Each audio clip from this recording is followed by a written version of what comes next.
रामकृष्ण हरी मित्रांनो आणि आज आहे माझं नाव 40 वाजता मी चाललो आहे मित्राला करायचं आहे कटिंग. चला आपण जाऊया. अमर भाऊला करायची कटिंग आणि किती जण आलेत? यशे राम रे तुलाच करायची नाही एकट्याला. जलवा है हमारा.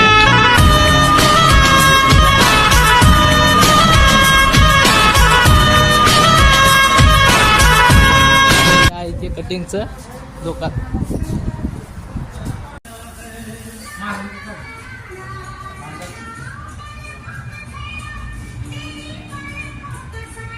अमर भाऊ इथे बसले. काय म्हणलं अमर भाऊ? काय मस्त मला हेच घेऊन बघू आता काय कसं. आता मस्त अमर भाऊ चिकन वगैरे आणि त्याच्या आहे भावाचं लग्न आणि काय अजून